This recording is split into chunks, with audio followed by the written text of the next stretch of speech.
masih banyak produk bioteknologi yang sering kita kenal dalam kehidupan sehari-hari. Ada tempe, ada yogurt, ada mentega, ada keju, dan sebagainya. Lantas, apa itu bioteknologi? Bioteknologi adalah cabang ilmu yang mempelajari pemanfaatan makhluk hidup untuk menghasilkan barang dan jasa. Makhluk hidup yang dipakai dalam bioteknologi disebut sebagai agen bioteknologi. Jangan bayangkan agen ini seperti agen ABA, agen BIN, tapi agen ini adalah mikroorganisme yang sudah baik dan membantu pembuatan bioteknologi. Terus ada pertanyaan, apakah nata de coco yang menggunakan bakteri bisa mengganggu kesehatan? Meskipun nata de coco menggunakan mikroorganisme bakteri dalam pembuatannya, jangan takut, karena penggunaan agen bioteknologi ini sudah diuji dan diolah sedemikian rupa sehingga aman untuk kesehatan. Bioteknologi memiliki beberapa jenis atau cabang ilmu yang beberapa diantaranya diasosiasikan dengan warna. Yang pertama, bioteknologi merah atau red bioteknologi adalah cabang ilmu bioteknologi yang mempelajari aplikasi bioteknologi di bidang medis. Contohnya adalah insulin, vaksin, obat-obatan.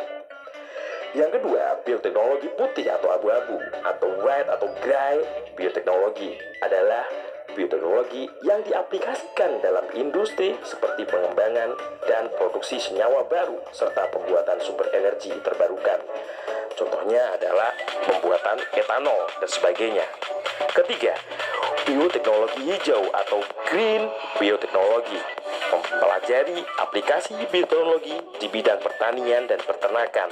Contohnya adalah pembuatan cloning pada kambing, pembuatan bibit unggul, dan sebagainya.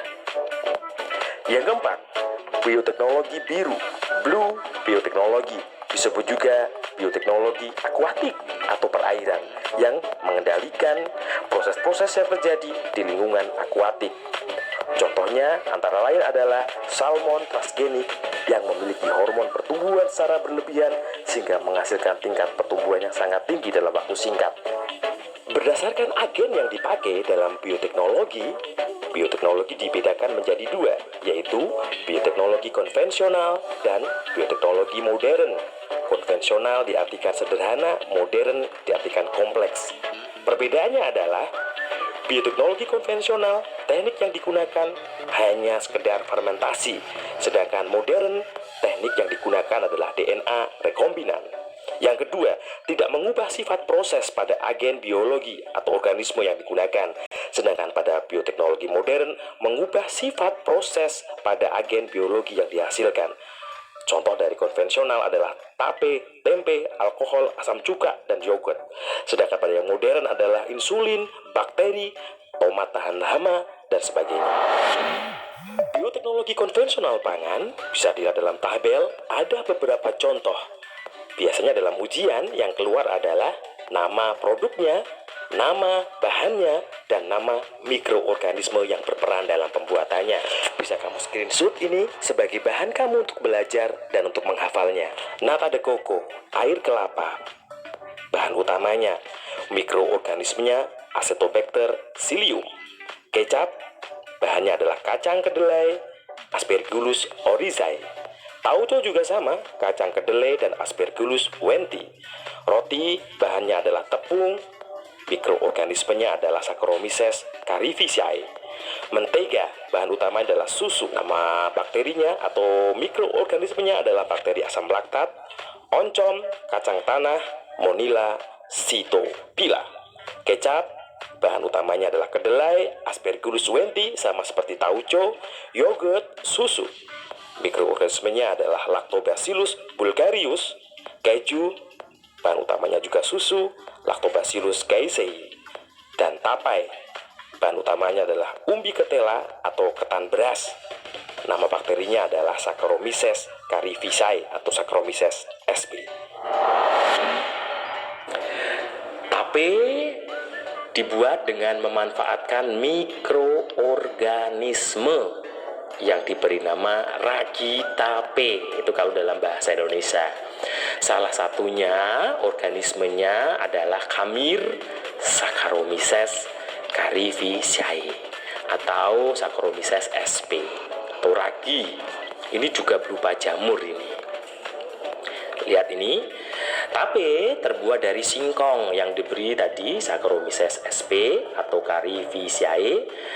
Gambarnya seperti ini raginya, dan nanti bisa menghasilkan makanan dengan tekstur yang lebih empuk, yang lebih enak, dan cita rasanya memiliki cita rasa yang berbeda dengan singkong.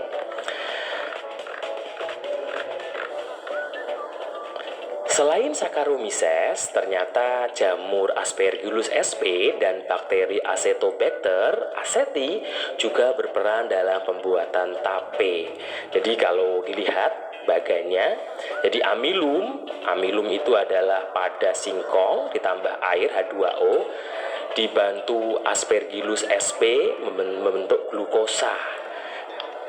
Dipecah menjadi glukosa, kemudian oleh jamur Saccharomyces kemudian diubah menjadi alkohol dan karbon dioksida, dan oleh bantuan oksigen bakteri Acetobacter aceti mengubah menjadi asam cuka. Jadi ini adalah perubahan kimia pada pembuatan tape. Bisa di screenshot.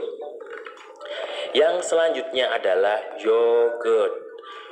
Yogurt merupakan makanan yang dihasilkan dari fermentasi susu oleh bakteri. Tadi kalau tape, jamur, yogurt kaya vitamin, kalsium, protein, ada vitamin A, B, C, E, dan vitamin K. Ternyata mengkonsumsi yogurt secara teratur memiliki banyak manfaat kesehatan, terutama kesehatan pada sistem pencernaan, meremajakan kulit, dan sebagainya. Ini gambar yogurt yang dikombinasi menjadi minuman buah ini, sup buah kalau di daerah Demak. Proses fermentasi yogurt melibatkan bakteri Lactobacillus casei dan atau Streptococcus thermophilus atau Lactobacillus bulgarius dan Bifidobacteria. Dalam pembuatan yogurt, susu harus dididihkan terlebih dahulu sekitar 85 sampai 10 derajat Celcius agar bakteri yang lain mati. Kemudian bakteri asam laktat atau bakteri Lactobacillus mampu mengubah laktosa yang terkandung dalam susu. Jadi laktosa itu gula susu menjadi asam laktat. Asam laktat inilah yang menyebabkan rasa masam pada yogurt. Jadi asam laktat itulah yang menyebabkan rasa asam pada yogurt, kemudian menambah segar cita rasa dari yogurt tersebut. Turunnya pH juga menyebabkan denaturasi protein dan pelepasan kalsium serta fosfat dari protein pada kasein susu. Akibatnya protein kasein menjadi tidak stabil dan mengalami pengendapan. Proses tersebut menyebabkan yogurt memiliki tekstur yang agak kental. Kemudian keju. Keju merupakan makanan yang dihasilkan dari proses koagulasi, penggumpalan atau pengentalan. Pengentalan ini adalah penggunaan protein pada kasein pada susu tentunya. Jadi bahan utamanya dari keju adalah susu. Keju bukannya produk teknologi modern, bukan. Sudah sejak lama keju dibuat di Eropa, jadi termasuk tradisional atau konvensional.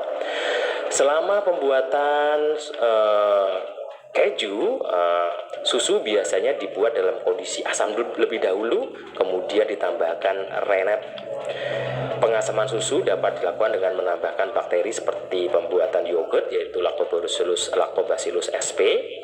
Rennet ini merupakan kompleks enzim yang dihasilkan dalam perut hewan ruminansia atau hewan pemamah biak, contohnya itu sapi, kerbau, dan sebagainya.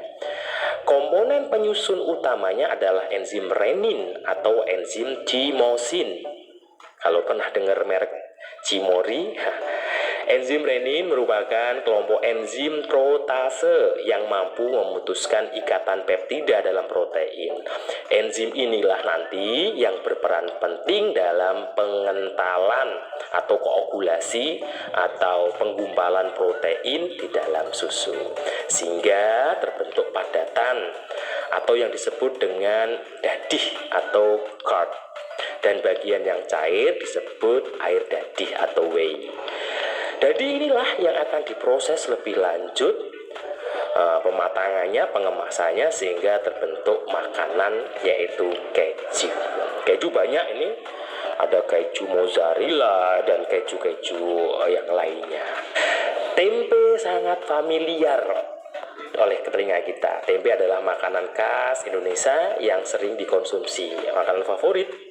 Ternyata tempe itu juga menggunakan teknik fermentasi, tapi menggunakan jamur, namanya jamur Rhizopus oryzae atau Rhizopus oligosporus. Pada kedelai, pada proses pertumbuhannya, jamur akan menghasilkan benang-benang yang disebut hifa. Jadi kalau kamu lihat tempe, ada putih-putihnya, itu disebut hifa. Benang-benang ini mengakibatkan biji-bijian kedelai saling terikat. Jadi bisa kamu lihat, ini adalah hifa. Kalau diperbesar menggunakan mikroskop, hifa seperti ini. Benang-benang halus. Kemudian apakah nilai gizinya semakin tinggi? Ya, bisa kita tampil di sini. Pada kedelai sebelum diolah itu 381, tapi setelah diolah menjadi tempe turun menjadi 201. Artinya apa? Ternyata pembuatan tempe tidak menambah satuan gizi pada kedelai, tapi menurunkannya. Terus apa manfaatnya? Tentunya lebih enak. Selain lebih enak, ini pada waktu pertumbuhannya jamur juga akan menghasilkan enzim protase yang menguraikan kompleks protein yang ada di kedelai menjadi asam amino sehingga mudah dicerna. Jadi kalau ada pertanyaan, apa sih manfaat pembuatan tempe? Ya ini, membuat kedelai yang protein kompleks mudah dicerna. Jadi seperti itu. Selain rasanya juga enak, teksturnya juga lebih lembut. Kemudian kecap. Kecap merupakan salah satu produk hasil bioteknologi yang terbuat dari kedelai juga. Jadi ini lagi-lagi terbuat dari kedelai. Bakteri jamurnya lagi-lagi jamur Aspergillus oryzae atau Aspergillus sojae atau juga Aspergillus wendti. Di Jepang, proses fermentasi dalam pembuatan kecap juga melibatkan Saccharomyces cerevisiae seperti pada pembuatan tempe.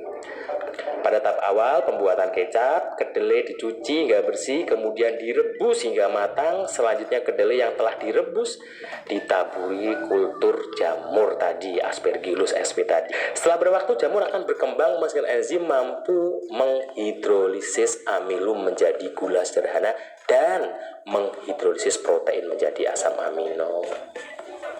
Gula sederhana dan asam amino akan mengalami reaksi pembentukan ikatan amino glikosida sehingga menghasilkan warna coklat gelap. Dari proses tersebut akan terbentuk campuran butiran biji kedelai dan cairan kental yang disebut dengan kecap nanti. Campuran disaring untuk memisahkan biji kedelai. Cairan coklat gelap tersebut selanjutnya dipanaskan untuk mematikan jamur. Cairan ini dinamakan kecap. Di Indonesia itu biasanya dicampur, ada bumbu penyedap, bisa juga dicampur gula merah supaya tambah sedap. Nah, jadi inilah kacang yang sudah diberi bakteri Aspergillus. Saya cukupi untuk pertemuan video kali ini karena kalau membahas semua materi